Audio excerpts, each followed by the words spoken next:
Hello à tous, c'est Julien Renard d'Investir.us. Je suis ravi de vous retrouver pour cette nouvelle vidéo concernant l'immobilier aux États-Unis. Aujourd'hui, je vais répondre à une question qui est toute simple, mais je pense qu'elle est très importante. Est-ce que les prix d'immobilier augmentent actuellement aux États-Unis ou est-ce qu'ils descendent? Vous êtes prêts? C'est parti!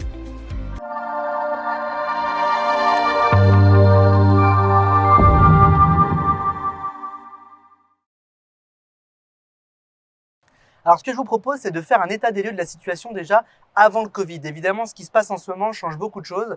Donc, j'aimerais déjà vous donner un petit peu de feedback, comme on dit, un petit aperçu de comment la situation était avant le Covid.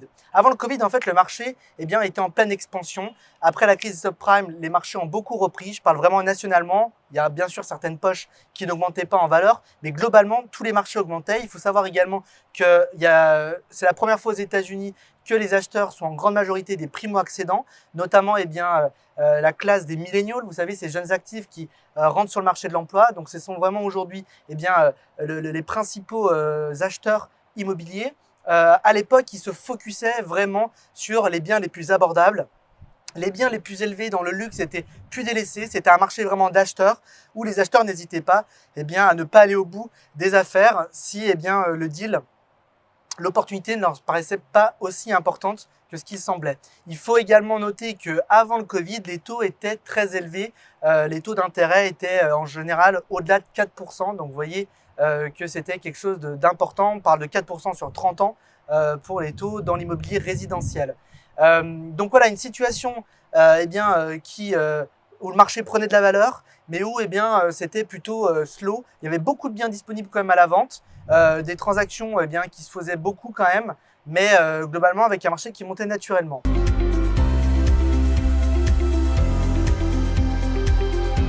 Le vrai cataclysme, on l'a vu juste après l'arrivée du Covid. On a dû quand même attendre une petite période où vraiment le marché s'est bien contracté, où très peu de gens se sont projetés et donc il y avait peu de biens à la vente pendant 3 mois environ. Le premier trimestre 2020 a été compliqué. Et puis à partir de la fin du second trimestre 2020, on a vu là vraiment un vrai cataclysme. Les gens se sont projetés et donc il y avait peu de biens à la vente pendant 3 mois environ. Le premier trimestre 2020 a été compliqué. Et puis à partir de la fin du second trimestre 2020, on a vu là vraiment un vrai cataclysme en termes d'immobilier aux États-Unis, puisqu'on a vu des marchés complètement s'enflammer avec globalement beaucoup d'Américains qui ont cassé généralement leur plan de retraite, leurs IRA, leur 401k. Vous savez que la retraite aux États-Unis fonctionne par capitalisation.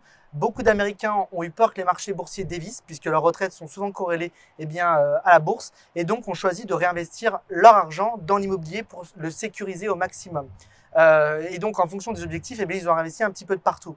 Résultat, on a un marché immobilier qui a pris beaucoup de valeur, des biens finalement qui sont en moins grand nombre parce que malgré tout, les gens sont moins vendeurs. Donc là, la situation se retourne, on est plutôt sur un marché de vendeurs et donc les prix augmentent énormément. Sur certaines zones, ça peut aller jusqu'à 30% d'augmentation en une année. Donc, vous voyez que c'est vraiment énorme. La deuxième chose qu'il faut retenir également, c'est que les taux d'intérêt ont fondu littéralement.